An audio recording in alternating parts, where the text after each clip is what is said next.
We turn to Pakistan now, which could be about to get a new government nearly 2 weeks after elections that saw widespread accusations of vote rigging and fraud. The largest party was banned from taking part.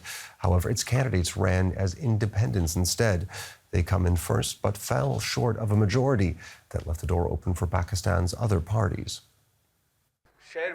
An agreement aimed at resolving Pakistan's political turmoil. Two of the country's three major parties say they have put aside their differences and are willing to form a coalition. They're nominating a political veteran, former Prime Minister Nawaz Sharif, to run the government.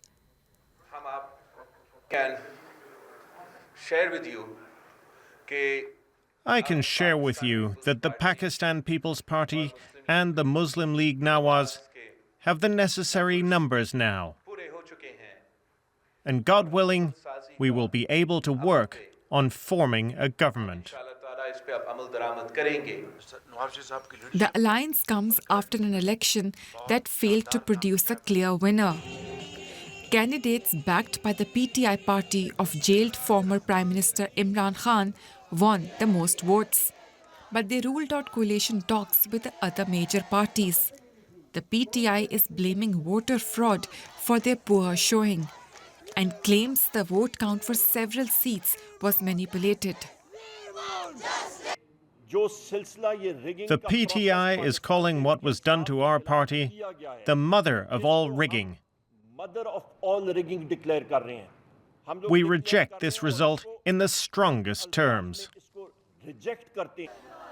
The PTI has accused the military of tampering with the vote count, an allegation Pakistani authorities have denied. PTI candidates are now flooding courts to challenge the results. And it's not only PTI that accuses of vote manipulation.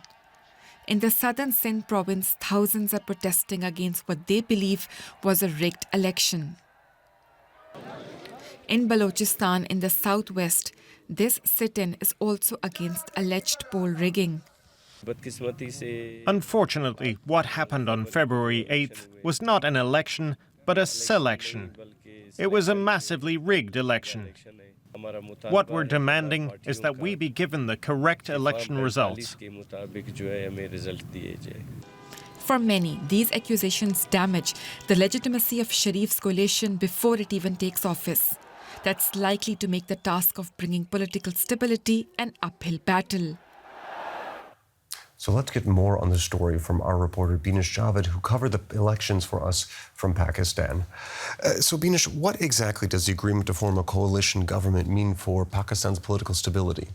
Aaron, this coalition is being formed amid serious allegations of vote rigging. PTI party, which is headed by Pakistan's former Prime Minister Imran Khan, has called this coalition mandate thieves because they believe that Pakistan, most of the around 60 million voters of Pakistan voted for them and not for the coalition. And these two parties were also involved. They came together to oust former Prime Minister Imran Khan from his office in April 2022. And when these parties took over the government, the country later plunged into deep political and economic crisis. And therefore, this history of poor performance and these serious allegations of vote rigging will make the work of this coalition very difficult to gain support and trust of Pakistani people. So while it does look like we are right before a new coalition government in Pakistan, why have they not held talks with the PTI? PTI refused to hold talks with these two parties because it sees them as political rivals. It also sees them as part of the problem because it believes the vote was rigged to favor these parties. PTI has also claimed that it was a target of state suppression, a crackdown that was led by the military. The military has denied these allegations, but PTI says that when it was going through this crackdown and suppression, these parties stayed quiet. PTI also believes that its backed candidates have won enough seats that they, on their own, can form the government. They have challenged the results of several of the seats. They have gone to courts and to the Election Commission of Pakistan, and they believe that the results of these inquiries and investigations will favor them, and eventually they will have enough numbers that they will be able to form the government on their own. And briefly, if you could, you mentioned in your report that there were protests over concerns of vote rigging. Are the voices of protesters being heard? There have been reports of arrests during protests. Some of the protests that I've shown in my report in far-flung areas in Pakistan, they're not even being reported in Pakistani media. There are also reports of limited access to social media in Pakistan. Internet access monitoring groups are saying that Twitter, the access to Twitter is restricted right now in Pakistan. All right, that was DW reporter Beenish Javed. Thank you very much for your reporting.